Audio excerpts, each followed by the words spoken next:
word of the Lord that will help them be fruitful. I can touch the people with my hands, I can see them with my eyes, and I can hear their responses to the inspired word of the Lord. I will be free to impact the people of God through the accumulation of assets, rental property, and companies that will produce massive cash flow for me. I will accumulate the monetary figure of $50 million by the age of 35. I will be a master educator and will help men and women produce abundance in their lives and business. Julius Thomas. Amen. Amen. Now, I wrote that down Amen. probably about 3 or 4 years ago. I didn't know I was going to be doing any of the things that I'm doing right now.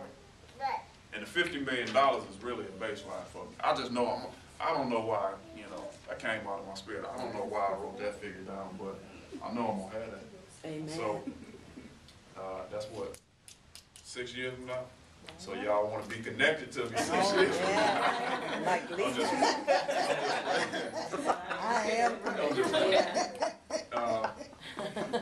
But any comments or anything anybody else want to say? But the reason why I wrote that down was because you got to have something, and I periodically look at that. You got to have something that you are focused on. What is it that you are focused on? What is it that God put in your life that can attract wealth into your life? Because we all got something.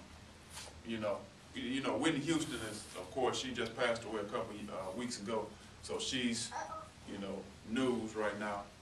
And God gave her a gift that just by operating in that gift, she became massively wealthy.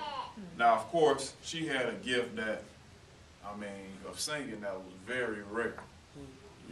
A lot of singers don't have that kind of gift.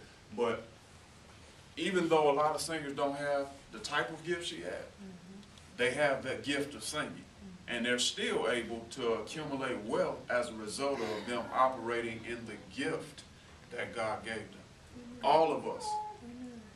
Now, her gift was probably as rare as you're going to find. She sung the national anthem in 1992, and it became a #1 hit. Yeah. It stayed at #1 for several weeks. The national anthem. Right. You can't. Whoever heard of that? The national anthem became a #1 hit. Right. It was a #1 hit. As a matter of fact, it's on one of her albums. And it's I ain't playing. It's on one of her albums because it's on one of her albums, and they got an asterisk by it, performed live at the Super Bowl in 1992, and it became a #1 hit. That is crazy to me. But all she was doing was operating in the gift that God had gave her. And see, a lot of times what we do is we don't recognize that the gift that God has put on the inside of you will attract wealth to your life, but because we are so much chasing money and chasing other things, and this will bring wealth into my life, but it ain't the gift. It ain't what God put in your life. Yes, I can go out here and be an automaker, and if I'm good at it, it'll bring wealth to me. But I don't care nothing about making autos, #1. I'm not passionate about that. And then secondly, that's not my gift. Right? So I'm not going to do it. Period. Point blank. So I think we need to, I really would like you to take that from this particular session. Focus on the gift. And that will attract.